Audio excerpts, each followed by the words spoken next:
apa kabarnya hari ini? Masih baik-baik aja kan?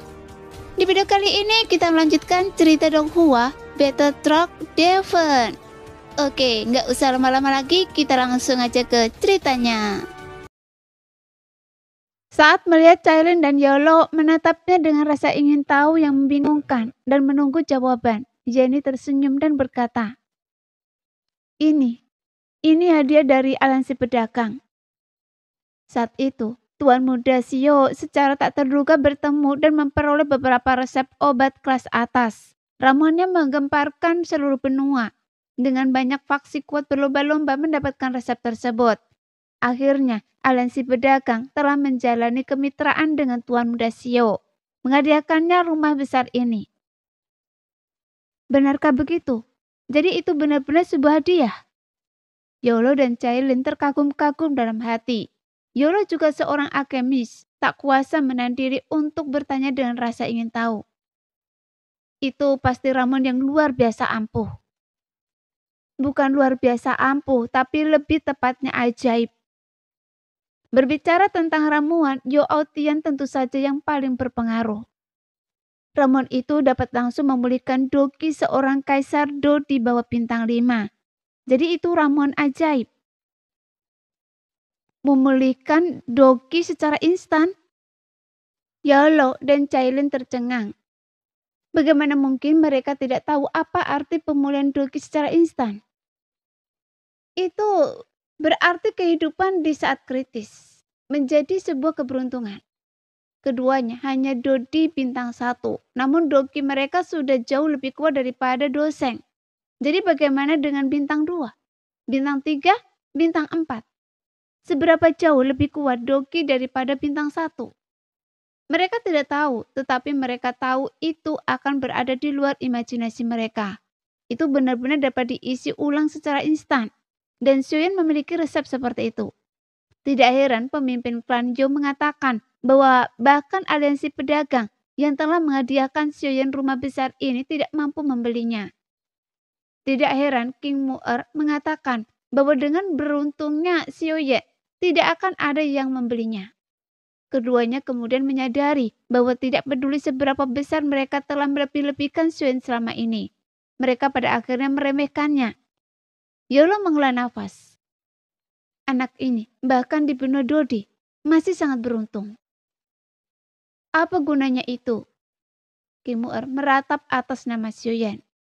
Karena resep-resep ini, dia diburu saat dia berada Dodi bintang. Dan keluarganya hampir musnah. Dia masih diburu di seluruh dunia. Bahkan dia hampir kehilangan nyawanya beberapa waktu lalu. Nona Mu'er. Jenny buru-buru menghentikannya. Tapi sudah terlambat, sehingga wajah Cailin memucat. King Mu'er jelas menyadari bahwa dia telah berbicara tanpa alasan, menciutkan lehernya dan menundukkan kepalanya. Hundun Bume bertanya kepada Jenny. Nona Jenny, saya tahu bahwa saudara Xiuyan memiliki dendam terhadap klan Iblis Jiwa. Selama Gua Darah Pembantaian, klan Iblis Jiwa mengirim Hun Jing untuk menyerang Xiuyan, tetapi malah dibunuh oleh Xiuyan. Apakah klan Iblis Jiwa lagi kali ini? Bukan. Jenny menggelengkan kepalanya. Kali ini istana obat. Istana obat? Bukan hanya Yo Aotian, bahkan wajah Hundun Bume pun berubah. Cailin dan Yolo bertanya bersamaan. Apakah istana obat sangat kuat? Yo Aotian tersenyum getir. Lebih dari sekedar kuat, mereka adalah salah satu kekuatan teratas di benua Dodi. Hah? Cailin mulai mengkhawatirkan Xiuyan dan Xiao Mensen. Apakah Xiuyan dan Xiao Mensen akan selalu dalam bahaya? Bukan begitu. Jenny tersenyum tipis.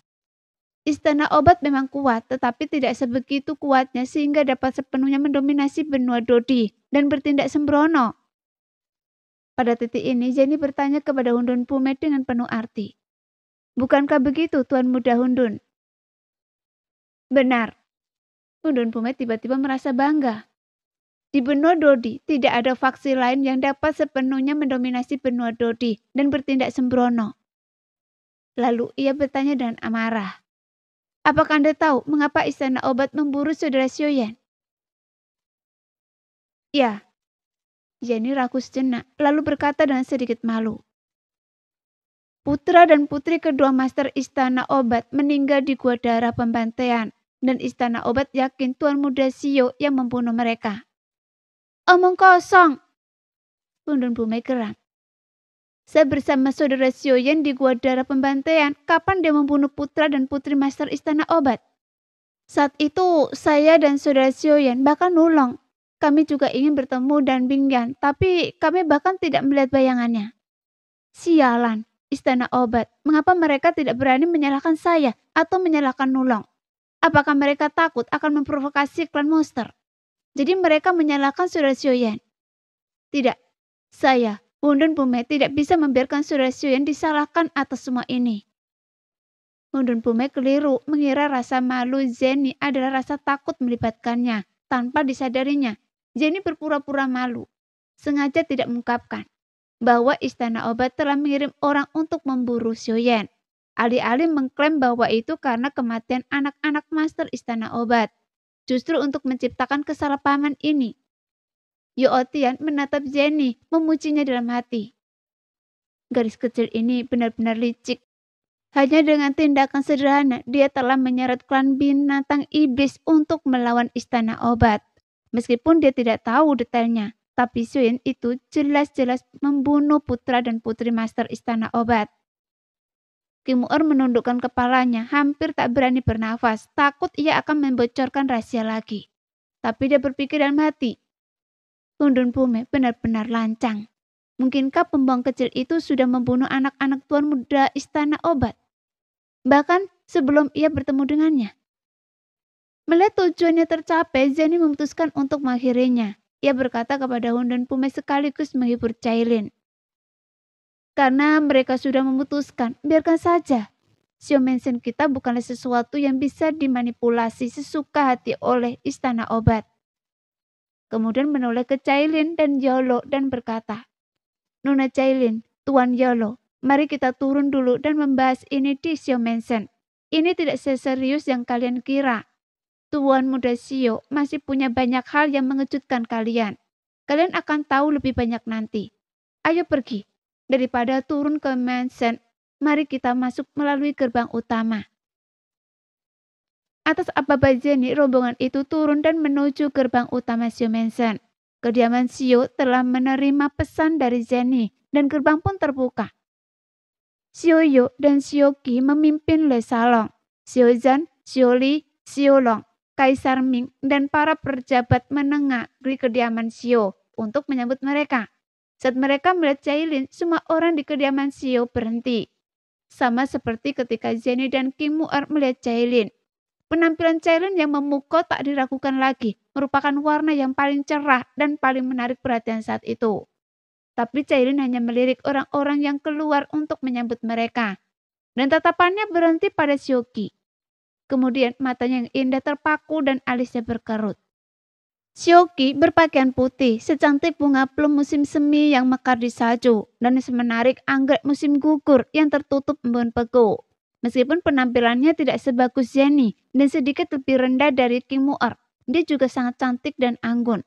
Dan apa artinya bagi wanita secantik itu untuk diselilingi oleh orang-orang kediaman Xiao? Saat Jenny hendak memperkenalkan Xiao Qi kepada Cailin, tetapi ketika ia melihat tatapan yang sama seperti yang diberikan Cailin kepadanya dan King Mu'er saat mereka pertama kali bertemu di kota air mata, tatapan yang dipenuhi kewaspadaan dan permusuhan antar perempuan itu. Dia ragu untuk berbicara. Kembali di kota air mata dengan begitu banyak hal yang masih harus diselesaikan, wajar saja jika ia tidak memperkenalkan Kim Mu'er dan Xiao Yan kepada Cailin. Namun karena sekarang mereka berada di Xiao Mansion, bagaimana mungkin ia tidak memperkenalkan Xiao Qi, mengingat statusnya sebagai nyonya Xiao Mansion. Jika ia melakukannya, semangat pantang menyerah Cailin mungkin akan langsung menimbulkan kegemparan. Jadi Jenny tidak tahu apa yang harus ia lakukan, dan Jenny merasa benar-benar terhambat. Keraguan Cailin, rasa malunya terasa, dan ekspresinya menjadi gelap. Para tamu kediaman Xiao yang gembira bergegas keluar untuk menyambutnya.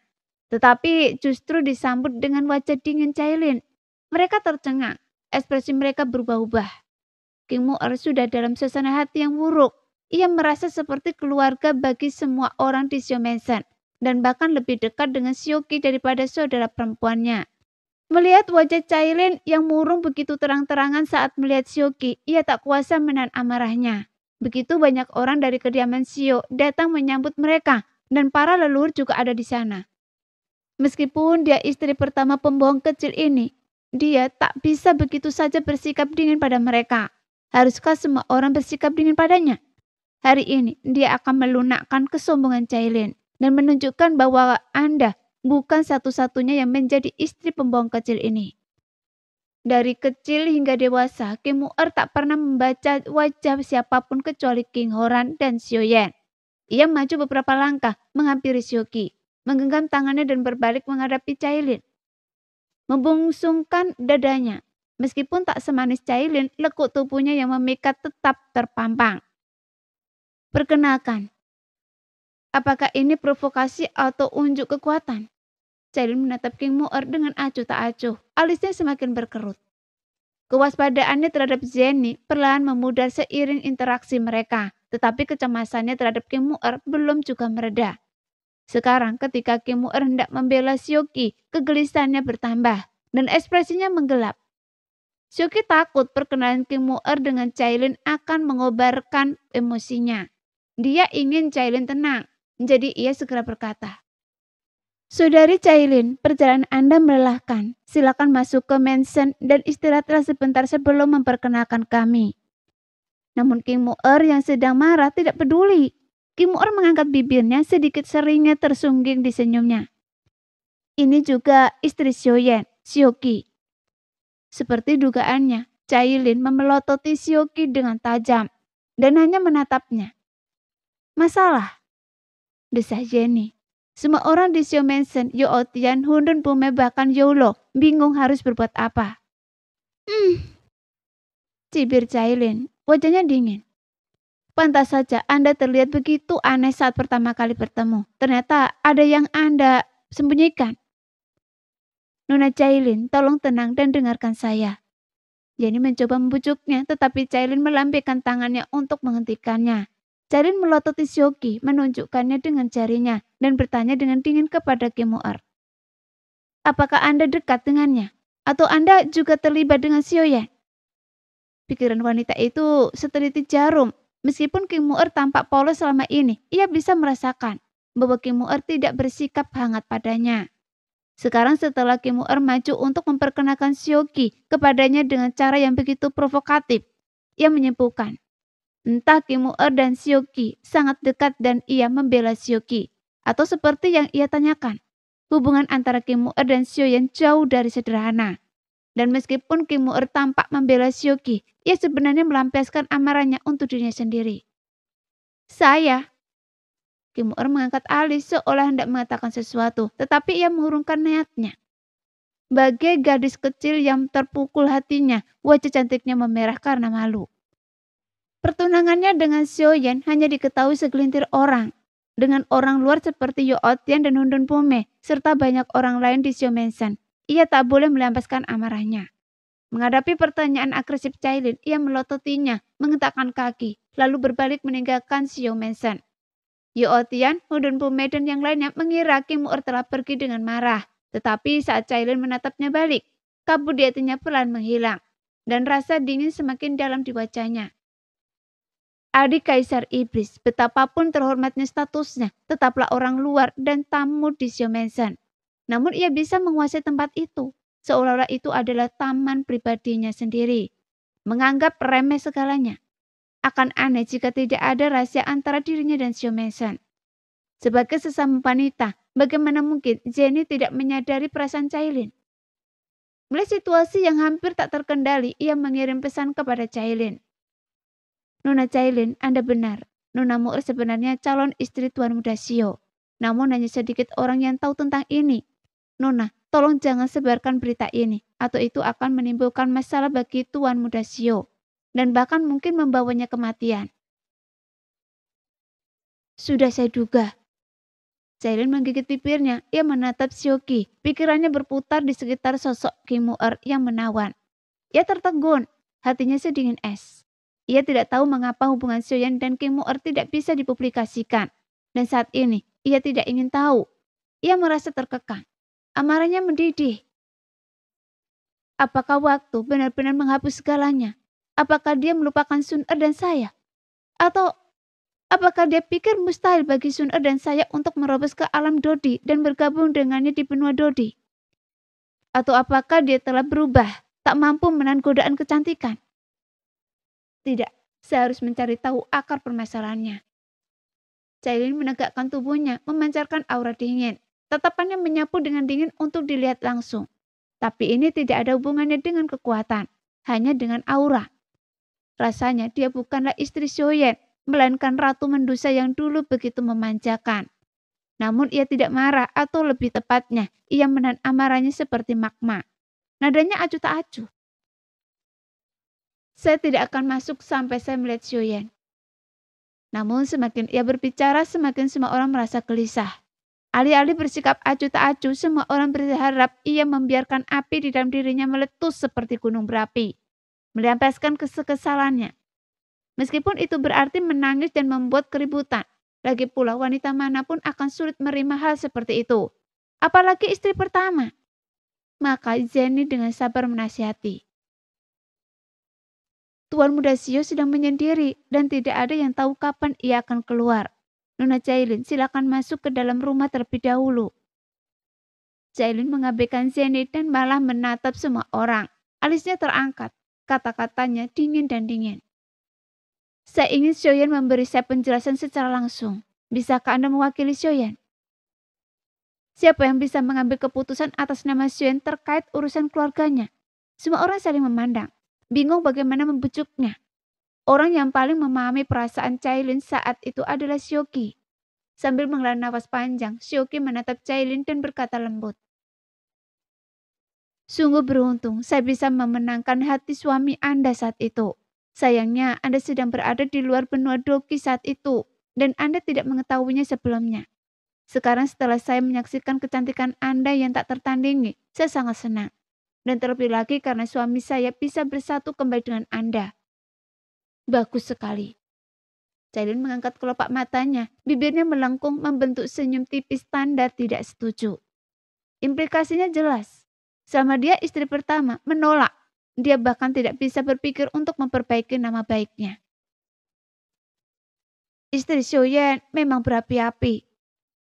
Melihat Xiaoqi dan Cailin tak berdaya, Xiaoyo yang berdiri di depan mengerutkan kening dalam-dalam. Tahu bahwa jika tidak ada yang menahan Cailin, sehingga situasinya akan semakin tak terkendali.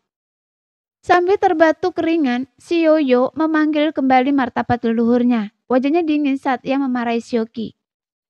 Nona Qi, bagaimana mungkin Anda tidak punya sopan santun? Anda bahkan tidak meminta untuk menyambut saudari Cailin ke dalam rumah terlebih dahulu ketika Anda melihatnya. Kenapa Anda malah mengobrol tentang urusan keluarga di gerbang? Apa Anda tidak takut ditertawakan? Kemudian ia menatap Cailin, raut wajahnya melembut dan ia berkata dengan wajah penuh kasih. Nona Cailin, keluarga Xio menyambut Anda. Jika ada yang ingin Anda katakan, mari kita bicara di dalam dulu, oke? Semua orang di kediaman Xio memuji dalam hati. Tuan besar memang hebat. Namun raut wajah Cailin berubah muram. Ia sudah tahu sejak Xiaoyo berjalan di depan mereka saat mereka keluar untuk menyambut para tamu, bahwa Xiaoyo memegang posisi tertinggi di antara mereka. Sekarang melihat Xiaoyo memarahi Xiaoqi, dia tahu Xiaoyo sebenarnya sedang memarahinya dengan jelas, bahwa statusnya tak kalah dengannya sebagai istri Xiaoyan. Jadi Cailin tak kuasa menahan diri untuk menoleh ke Zeni dengan tatapan penuh tanya. Setelah Xiaoyo menenangkan situasi, Zeni menghela nafas lega, kemudian dia berbisik di telinga Cailin. Ini Xiaoyo, leluhur klan Xio dan kepala keluarga. Setelah Tuan Muda Xio dewasa, ia mewariskan posisi itu kepadanya. Leluhur klan Xio? Cailin tertegun. Sebesar apapun kebencian yang ia pendam, sehormat apapun posisinya di kediaman Xio, ia tak berani bersikap lancang di depan leluhur klan Xio. Jadi dia segera melembutkan raut wajahnya dan membungkuk kepada Xiaoyo sambil berkata, Cailin, istri Xiaoyo memberi salam kepada leluhur. Namun tatapannya pada Sioki masih menyimpan secercah rasa kesal. Sioyo mengangguk pelan, senang dengan sikap Cailin. Sambil tersenyum, ia mencondongkan tubuhnya dan memberi isyarat, mempersilahkan masuk. Cailin, atas nama klan Sio, saya menyambut Anda di benua Dodi, silakan. Di benua Dodi? Hati Cailin menghangat. Ia menatap Sioyo dalam-dalam dan di sekelilingnya kerumunan memasuki Sio Mansion. Mereka baru saja duduk di aula utama Sio Mansion. Teh bahkan belum disajikan. Ketika Yo Otian dan Hundun Pume pamit, mengajak Siang Dong dan Siang Si dengan dalih ingin berkeliling Sio Mansion. Lagi pula ini urusan keluarga Sio Yen dan mereka tidak bisa ikut campur. Namun Yolo tetap tinggal. Selama bertahun-tahun Yolo dan Sio Yen secara nominal adalah guru dan murid, tetapi kenyataannya seperti ayah dan anak. Setelah Sio Yen meninggalkan benua Doki menuju benua Dodi, Cailin dan Sun Er melayani Yolo seperti ayah mertua. Dan Yolo pada gilirannya memperlakukan Cailin dan Sun Er seperti menantu perempuannya. Ia memperlakukan Sio bahkan lebih sayang daripada cucunya sendiri. Mereka sudah seperti keluarga sejak lama. Sekarang setelah Sio Yen pergi, ia harus menemani Cailin. Ia tidak bisa membiarkan Cailin menghadapi Sio Mansion sendirian. Dengannya di sisinya, Cailin tidak akan merasa sendirian. Dan mungkin keluhannya akan lebih cepat mereda. Dan dengan adanya dia, guru Sio Yen di sisinya, siapapun di Sio Mansion yang ingin menindas Cailin akan lebih berhati-hati. Cailin menerima teh harum yang ditawarkan oleh pelayan dan dengan santai meletakkannya di meja kopi di sampingnya. Tatapannya menyapu Sioki yang duduk agak canggung di sampingnya dan berhenti di wajah Sioyo. Bibirnya mengerucut erat, ekspresinya tanpa ekspresi. Sioyo tahu ia menuntut penjelasan. Cailin, saya mengerti perasaan Anda saat ini, tapi masalah antara Sio Yen dan Sioki benar-benar tak berdaya. Biar saya ceritakan kisahnya. Sioyo mengambil cangkir teh, menyesapnya 2 kali, lalu mulai menceritakan kisahnya kepada Cailin. Semuanya berawal tak lama setelah Sio Yen tiba di benua Dodi. Begitu Sio Yen tiba di benua Dodi, ia menunjukkan bakat luar biasa dan dianggap oleh para tetua klan sebagai harapan kebangkitan klan Sio. Gadis kecil, Anda tidak tahu saat itu. Klan Sio hanyalah klan yang tak berarti dan lemah di benua Dodi, yang tinggal di Disho yang terpencil. Selain orang tua ini, bahkan tidak ada Dodi bintang 4, dan saya bahkan tidak ada di klan itu saat itu. Saat ia mengatakan ini, Sioyo mendesah panjang. Itu adalah desahan dan rasa bersalah yang mendalam. Setelah menenangkan diri, Sioyo melanjutkan. Mungkin Tuhan yang mengasihani klan Sio saya.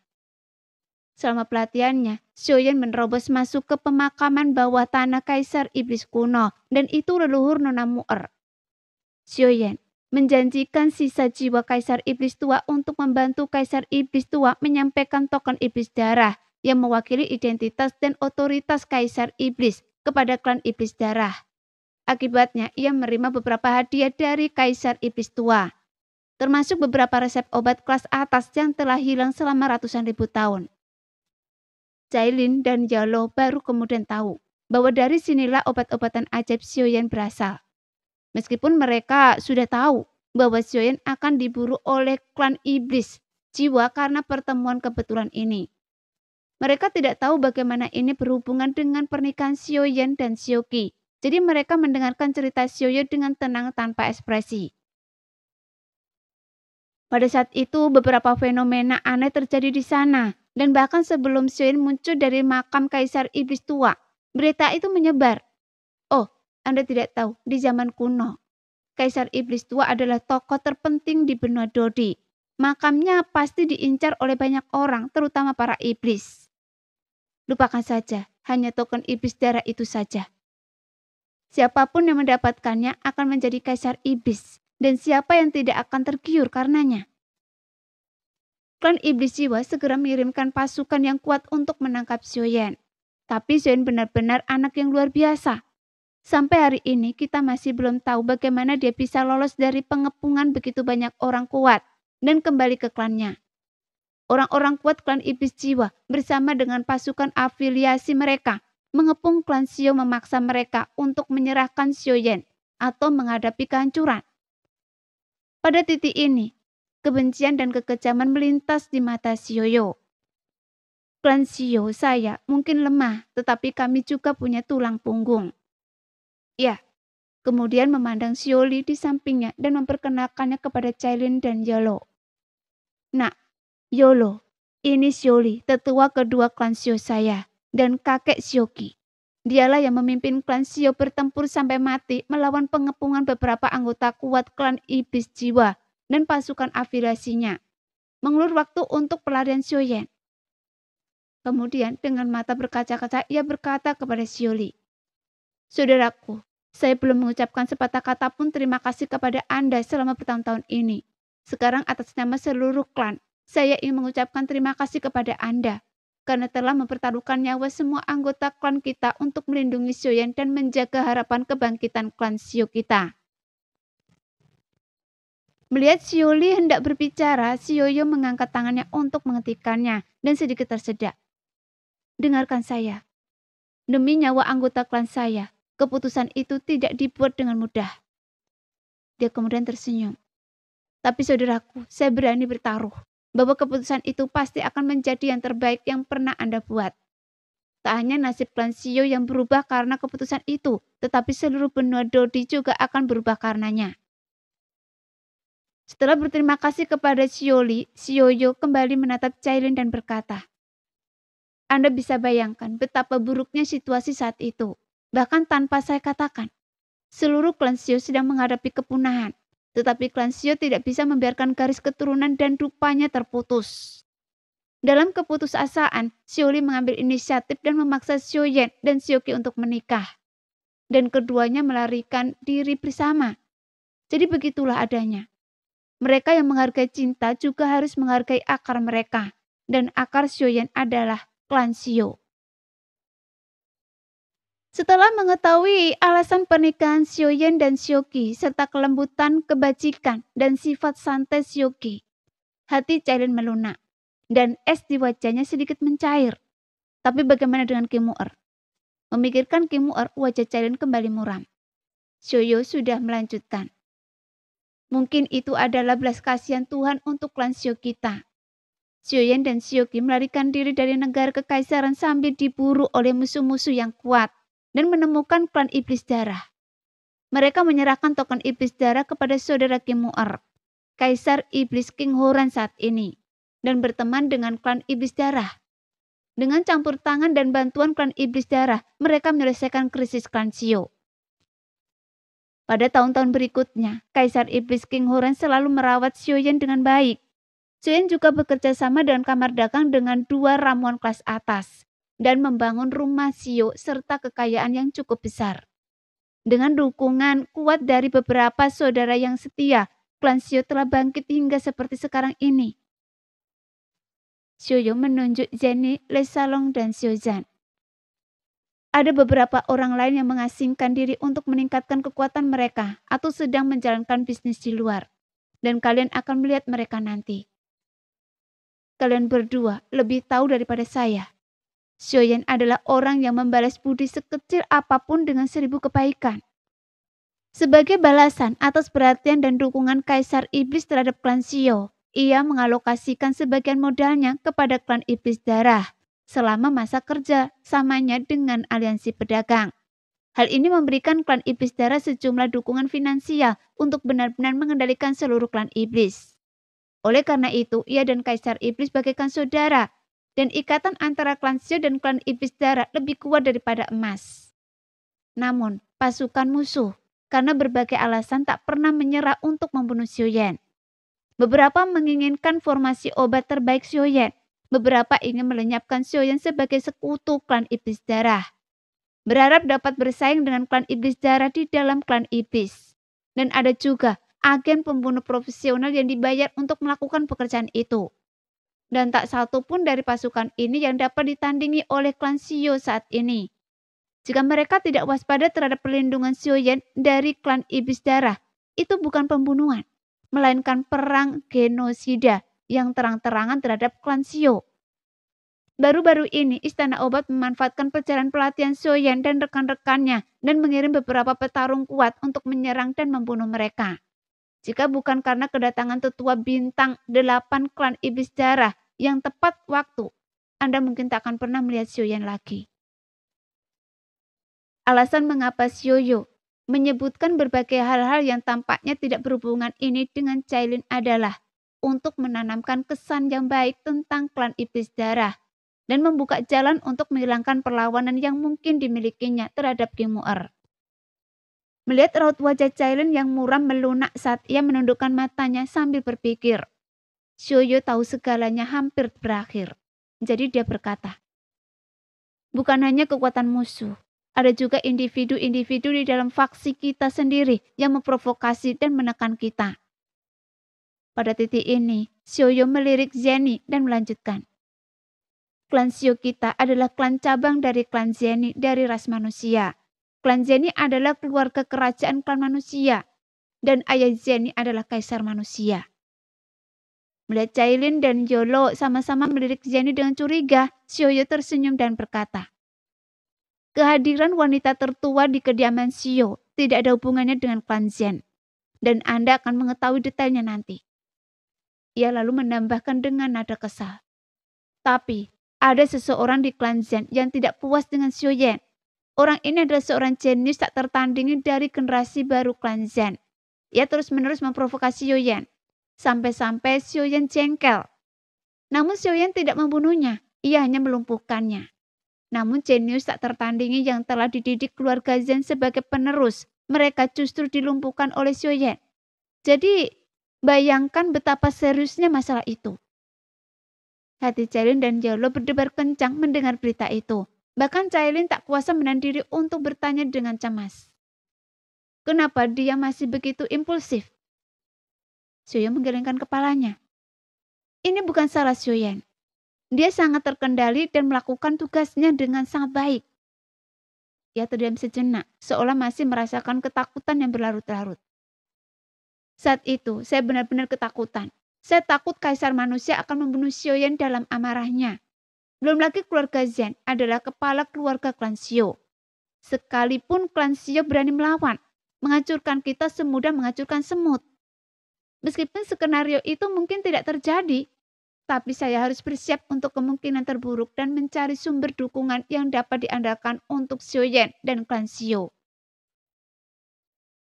Pada titik ini, Xiaoyu ragu sejenak, menimbang-nimbang apakah akan mengungkapkan semuanya. Akhirnya ia memutuskan untuk menceritakan semuanya kepada Cailin.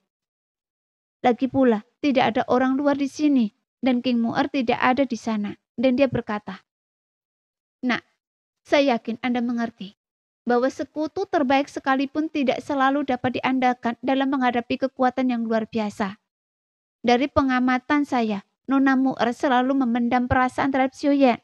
Dan Kaisar Iblis sangat ingin Xiaoyan menikahi adiknya. Oleh karena itu, saya mengusulkan pernikahan kepada Kaisar Iblis atas nama Xiaoyan, berharap dapat memanfaatkan kekuatan klan Iblis darah untuk melindunginya dalam keadaan genting. Meskipun Xiaoyan enggan, di bawah tekanan saya demi menghormati Kaisar Iblis dan demi klan Xiao, dia akhirnya setuju. Melihat Cailin hanya mengangkat alis dan tidak bereaksi berlebihan, Xiaoyu merasa lega. Jadi dia kemudian berkata, selain sedikit keras kepala, Nona Mu'er sebenarnya orang yang sangat baik, lugas dan sederhana. Ia baik dan ramah, dan ia rukun dengan semua orang di Xiao Mansion. Dia sangat dekat dengan Xiaoqi, dan terlebih lagi dengan Xiaoyan. Setiap senyum dan cemberutnya ditunjukkan untuk Xiaoyan. Dan ia rela mengorbankan segalanya untuknya. Pada titik ini, Xiaoyu tak kuasa menahan diri untuk mendesah. Seorang putri dari klan iblis. Dia begitu tinggi dan berkuasa di klan. Siapa yang tidak akan memanjakannya? Dia melakukan ini untuk Xiaoyan dan ini tidak mudah. Yolo mengangguk perlahan, sementara Cailin tetap tanpa ekspresi. Xiaoyu terus menyerang selagi besi masih panas. Dan Anda harus tahu, demi Xiaoyan, Nona Mu'er setuju untuk menunda pernikahan. Dan bahkan upacara pertunangannya hanya disaksikan oleh sekitar selusin orang dari kedua klan. Tidak mungkin, adik Kaisar Iblis, pernikahan yang ditunda tidak masalah. Tapi bahkan upacara pertunangannya begitu sederhana. Belum lagi perayaan seluruh klan. Setidaknya seharusnya meriah dan meriah kan? Yolo bingung. Alis Cailin berkerut dalam. Teringat peringatan Jenny untuk tidak mempublikasikan hubungan Xiaoyan dan King Mu'er. Itu hanya karena kekuatan Xiaoyan meningkat begitu cepat. Levelnya hanya diketahui oleh anggota inti Xiaomensen. Bayangkan, jika level aslinya terungkap di pernikahan, kekuatan yang mengincar nyawanya kemungkinan akan mengirim pembunuh yang lebih kuat lagi. Dan konsekuensinya akan sangat buruk. Jadi itu harus tetap sederhana. Nada bicara Xiaoyu diwarnai rasa bersalah. Tapi Nona Mu'er tidak mengeluh tentang ini. Begitu pula klan Iblis Darah. Tidak ada keluhan. Empat mata sederhana ini mengungkapkan kerendahan hati klan Iblis Darah. Toleransi Kaisar Iblis, bukti ikatan mendalam antara kedua klan. Dan cinta King Mu'er yang tak terbersyarat kepada Xiaoyan. Sehingga keheningan menyelimuti seluruh aula Xiaomensen. Cailin mengepalkan dan melepaskan tinju gioknya di balik lengan bajunya. Cerminan sempurna dari kondisi pikirannya saat ini. Berkonflik dan kusut. Melihat ekspresi Cailin yang rumit, semua orang di Xiaomensen tahu ia butuh waktu untuk memproses atau menenangkan diri. Mereka tetap diam, mengamati dan menunggu. Kemudian Yalo berbicara menyapa Cailin. Cailin, Xiaoyan telah berada di benua Dodi selama ribuan tahun. Ribuan tahun adalah waktu yang lama. Xiaoyan, Xiaoqi, dan Nona Mu'er telah berbagi suka dan duka. Apapun perasaan yang mungkin mereka pendam, sekarang telah dicernihkan. Nona Xiaoqi cantik, lembut, dan bijaksana. Tak diragukan lagi gadis yang baik. Nona Mu'er, meskipun agak keras kepala, menunjukkan sifat aslinya dan mudah bergaul. Terlebih lagi klan Iblis Darah dan Xiaomensen adalah sekutu yang tak terpisahkan. Dengan hubungan Xiaoyan dan Nona Mu'er, pameran Xiaomensen di masa mendatang akan jauh lebih lancar. Mendengar kata-kata Yolo, hati Cailin yang bergejolak perlahan-lahan menjadi tenang. Namun dia merasa pasrah untuk membiarkannya berlalu begitu saja. Ia belum pernah mengalami kehilangan apapun dalam hidupnya, kecuali ketika Xiaoyan memanfaatkan momen rentannya saat pertama kali mereka bertemu. Jadi dipermalukan begitu tiba di benua Dodi merupakan pukulan berat. Ia sangat sedih, giginya gatal. Namun mengingat kembali rasa canggung namun manis dari pertemuan pertama mereka, senyum tipis tersungging di bibirnya. Jenny dengan tajam memperhatikan perubahan ekspresi Cailin dan mengedipkan mata pada Xiaoqi. Jadi Xiaoqi mengerti, mengambil secangkir teh harum dan menghampiri Cailin. Dia membungkuk dan menyerahkan teh itu kepadanya sambil berkata, "Saudari, seharusnya secangkir teh ini dipersembahkan kepada Anda di hari pernikahan saya. Tetapi saya memberikannya kepada Anda hari ini. Mohon maafkan saya." Dengan setiap cangkir teh dan setiap panggilan saudari, Xiaoqi secara halus mengungkapkan rasa hormatnya kepada Cailin sebagai istri pertama. Meskipun Cailin dingin dan arogan, bukannya tanpa rasa simpati. Kekesalannya hanyalah kecemburuan dan sifat aneh seorang wanita yang benar-benar lengah. Sekarang, setelah amarahnya mereda, bagaimana mungkin ia mempertahankan ekspresi tegasnya? Setelah ragu sejenak, Cailin di bawah tatapan penuh harap dari kerumunan bersenandung pelan.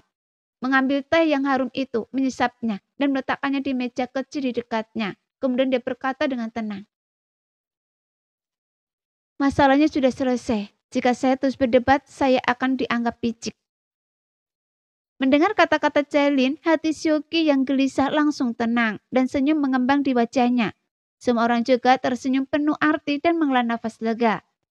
Jenny merasa lega, pikirannya melayang sejenak. Ia tak hanya terus-menerus khawatir apakah Xiaoqi dan King Mu'er akan diterima oleh Cailin. Ia juga mengkhawatirkan dirinya sendiri. Jika Cailin bahkan tidak menerima Xiaoqi dan King Mu'er yang sudah menjadi takdir, apa yang akan ia lakukan di masa depan? Apa yang akan dilakukan King Lin? Sekarang, meskipun Cailin tampak dingin dan acuh tak acuh, ia juga cukup bijaksana. Dan kepribadiannya begitu berani dalam hal cinta dan benci.